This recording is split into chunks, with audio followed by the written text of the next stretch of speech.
लोकसभा में नेता प्रतिपक्ष राहुल गांधी, कांग्रेस महासचिव प्रियंका गांधी वाड्रा और कांग्रेस अध्यक्ष मल्लिकार्जुन खड़गे समेत कई बड़े चेहरों की तरफ से आज 7 लोक कल्याण मार्ग स्थित प्रधानमंत्री आवास के बाहर धरना दिया गया। करीब 5 घंटे तक चले इस प्रदर्शन को पुलिस ने शाम करीब 7 बजे बलपूर्वक खत्म कराया।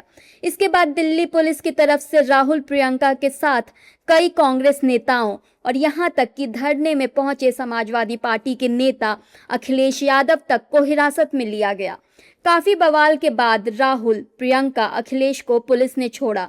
पुलिस हिरासत से बाहर आने के बाद कांग्रेस सांसद प्रियंका गांधी ने केंद्र सरकार पर जमकर हमला बोला और राहुल गांधी पर बोली कि मेरे भाई बहुत मजबूत हैं, वो बर्दाश्त कर लेंगे। सुनिए। देखिए, मेरे भाई बहुत स्ट्रांग है, वो बर्दाश्त कर लेंगे जो भी है। छात्रों को कल जो किया वो एकदम गलत था। ये बच्चे हैं, हमारे भविष्य है, हमारे युवा हैं इस देश के। और जब हम संसद में कहते हैं कि हमें डिबेट चाहिए, तो ये कहते हैं कि हम वंदे मातरम की इज्जत पे हम डिबेट फिर से कर रहे हैं, फिर से बिल आ रही है। तो वंदे मातरम का मतलब क्या है? मतलब क्या है?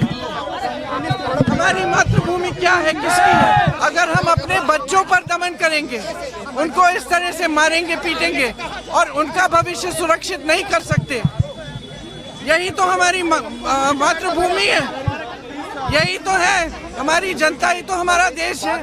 प्रियंका ने कहा कि ये लोकतंत्र है, आपको पीटना परीक्षा लीक करने वालों को चाहिए था, ना कि देश के युवाओं को पीटना चाहिए। हम लड़ेंगे। एग्जाम्स में बार बार पेपर लीक हो रहे, बार बार पेपर, और आप स्टूडेंट्स को मार रहे हो। अरे आपने जो दोषी हैं उनको कब पीटा है? जो दोषी है पेपर लीक के लिए उनको कब आपने पकड़ा है, कब अरेस्ट किया है, कब पीटा है उनको?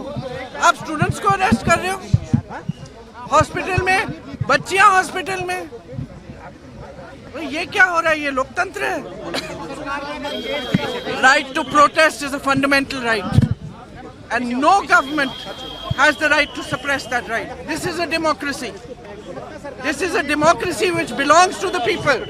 It belongs to the youth. Parliament belongs to the youth. Priyanka Gandhi के अलावा कांग्रेस सांसद दीपेंद्र हुड्डा ने बताया कि कांग्रेस का संघर्ष जारी रहेगा। बुधवार को सांसद संसद कूच करेंगे और वहां अपनी मांग रखेंगे। युवाओं पे लाठियां बरसाने वाली सरकार को सत्ता में रहने का कोई नैतिक अधिकार नहीं। देश के युवाओं का भविष्य चौपट करके देश के युवाओं पे लाठियां बरसा रही है ये सरकार।